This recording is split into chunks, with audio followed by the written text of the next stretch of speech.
কোনো মুসলমানের কাছে যদি কোরবানির 3 দিন 10ই জিলহজ, 11ই জিলহজ, 12ই জিলহজ, মানে কোরবানি যেদিন হয় এটারই কয় 10ই জিলহজ। কোরবানি যেদিন হয় এটারে কি কয়?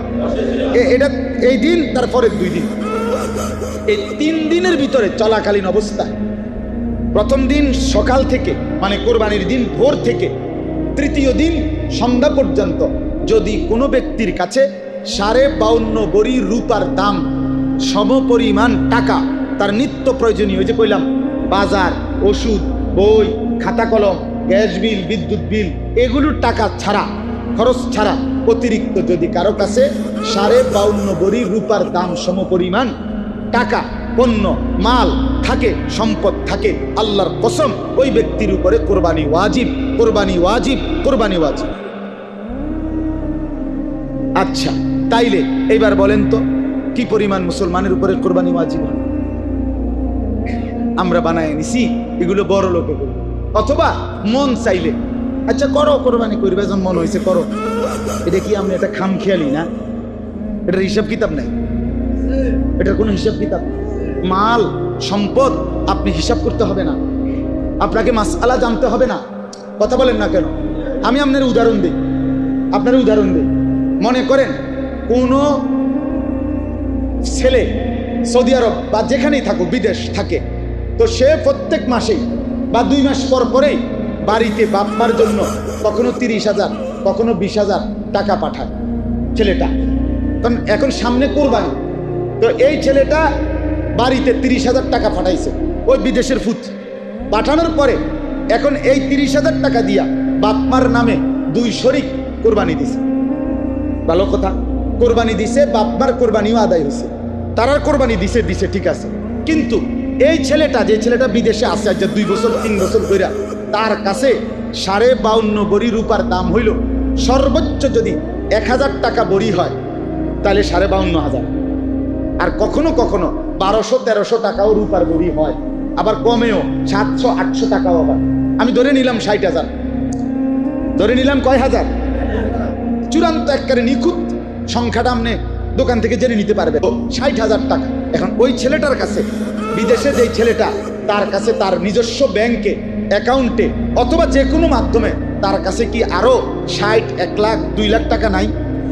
তাহলে এই ছেলেটার উপরে কোরবানি ওয়াজিব কিনা? কথা বলেন না?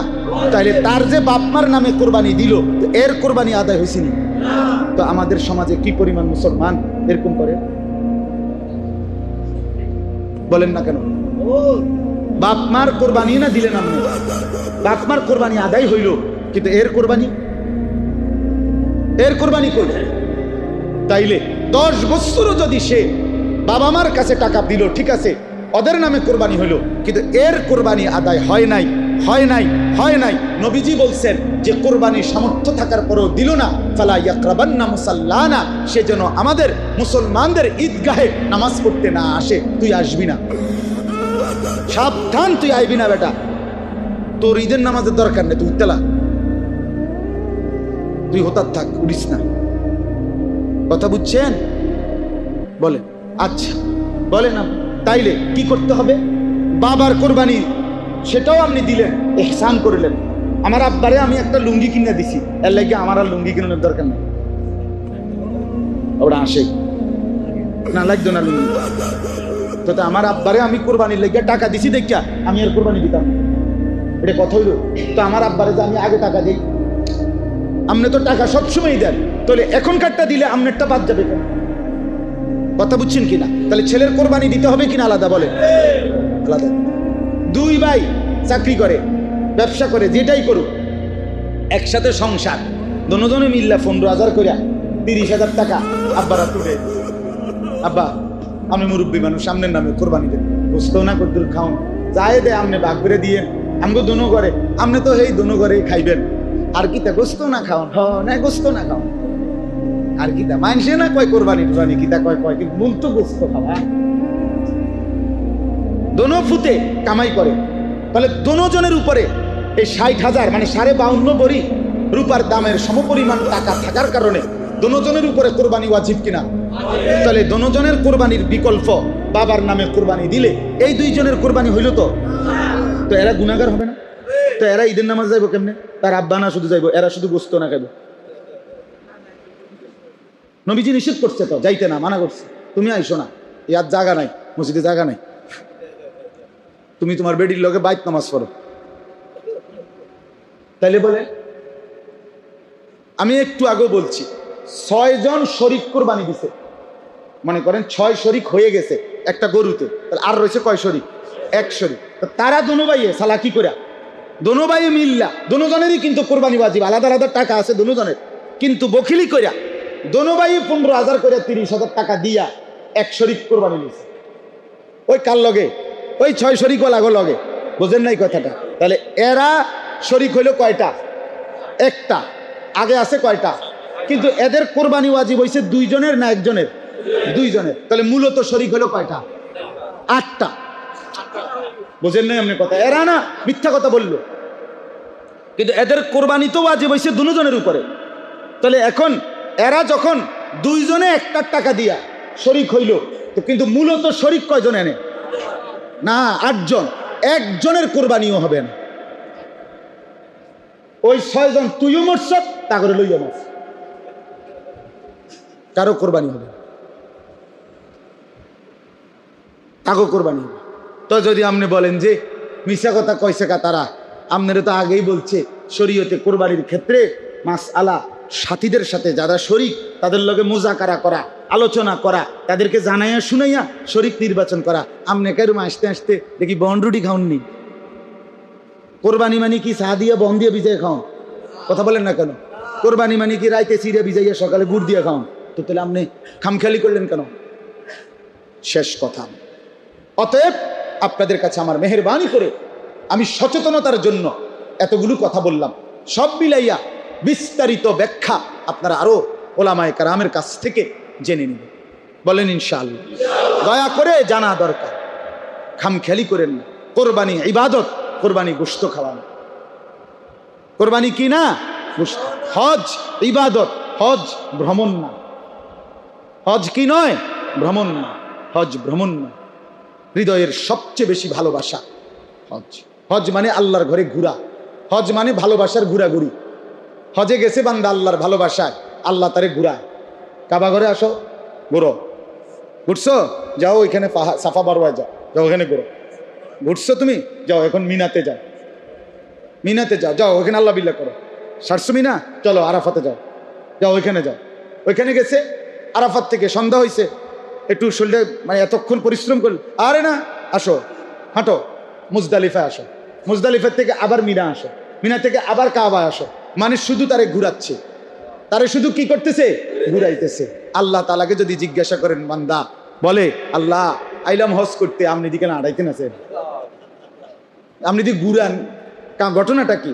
আল্লাহ বলেন ঘুরতে থাকো, আমি মাফ করতে থাকি, ঘুরা শেষ। রাজা আকা ইয়াউমিন ওয়ালাদাতহু উম্মুহ, মায়ের পেট থেকে নতুন বাচ্চা যেমন নিষ্পাপ, তোমারও বাইর করব নিষ্পাপ। খালাস।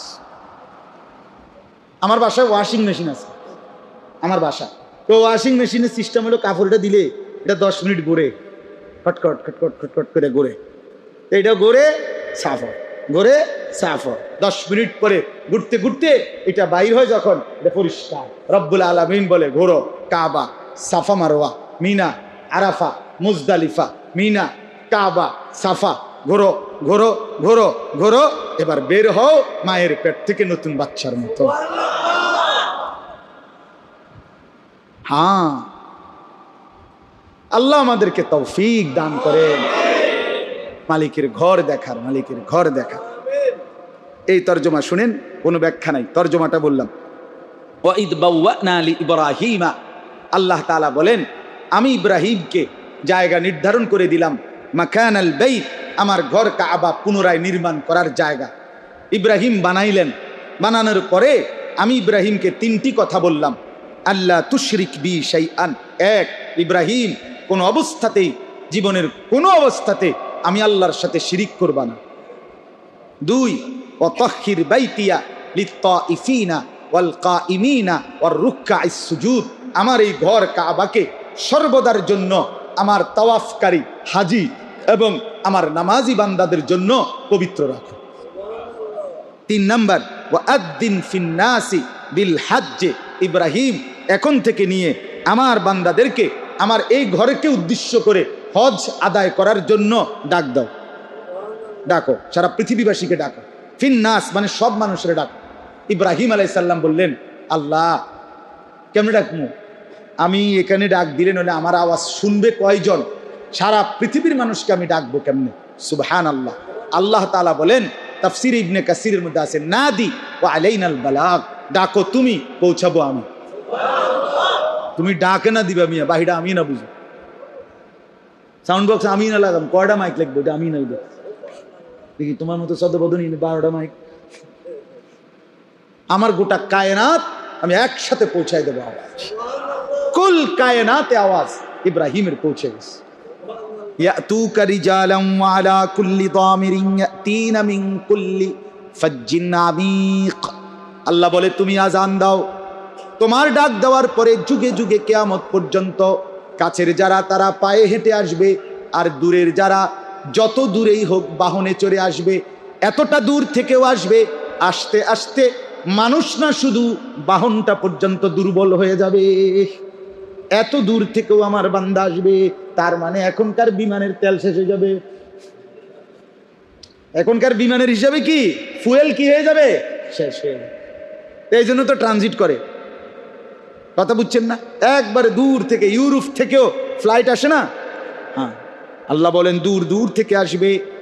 এবার আল্লাহ বলেন, সুবহানাল্লাহ, শেষ আয়াত, আল্লাহ তাআলা বলেন,